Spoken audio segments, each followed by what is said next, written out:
Okay, let's go ahead and break down the RSI indicator.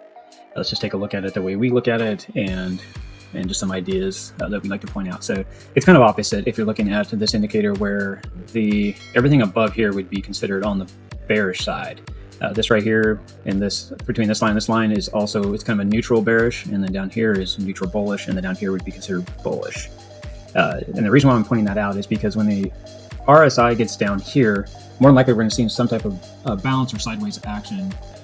And depending on the trend of the market, the trend's going to pull back and then continue on that trend. But you also can start looking for reversals that could be coming into the market. And you can use this as divergence. So right now we're on the 15-minute time frame. You can see that the RSI got down into the low part of the RSI. It came out of the noise area, the colored area here.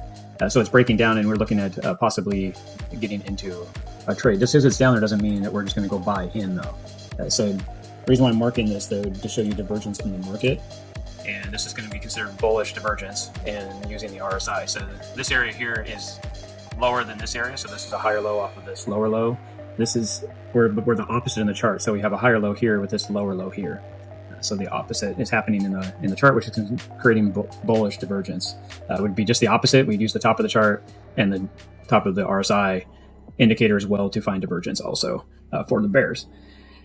So what we're looking for is, you can see that there is a potential change in direction. So if you were looking at possibly taking this trade and you knew the overall trend was still bearish in this case, this is also giving you now potential to get into a trade. So we see this pulling back up, and now we're back up into the neutral bearish territory that I was talking about.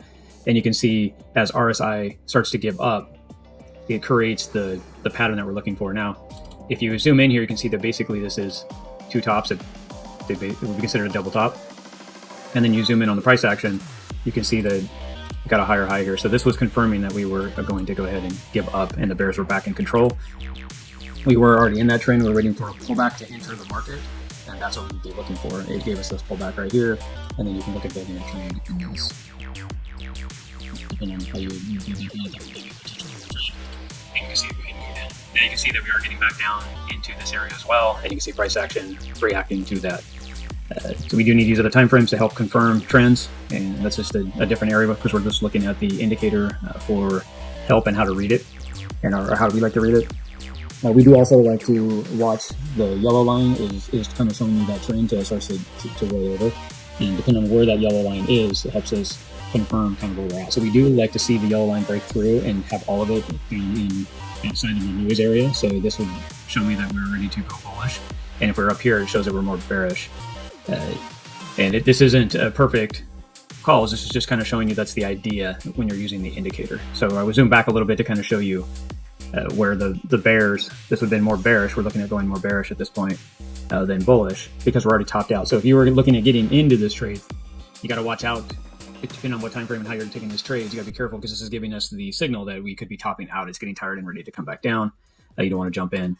Just like right now, if you're thinking, hey, I want to get in the short right now, these are red flags that we could be getting near the bottom of this, and we could see a bigger reversal happening.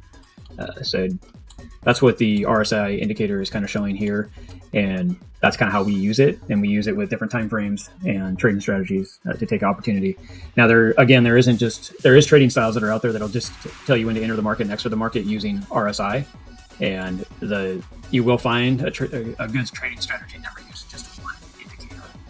You want to make a checklist of yes on a strategy in order to enter, and RSI will not just give you that ability. So again, to kind of look at the indicator, we have a fast moving average with a slow moving average. We have basically four main areas. Anywhere in this color zone, we look at as more or less noise or a direction that it's going to get through the noise to get to giving us a topping of the market or bottoming of the market. Like I said, it's kind of opposite the way you're thinking. Down here would be more of a bull territory, and up here would be more of the bear territory. So a lot of times you'll hear people talk about that, and that's what we're referring to as well. And then use your yellow line as kind of an indicator of that trend until they get basically down and push out. Then we'd be looking for a bottoming in the market, starting to create some bearish or bullish divergence depending on where you're at, and then use that in your chart to go ahead and look for trade opportunity. So that is the basic layout of RSI. You can go into the settings here, and you can change pretty much whatever you want on the inputs. So you have the different moving averages in here that you can see, and then you can change the colors in here, and then the visibility on the time frames. And that is the basics on putting together the RSI and the knowledge that we would provide and take that opportunity to be able to look for a trade strategy. So thank you guys.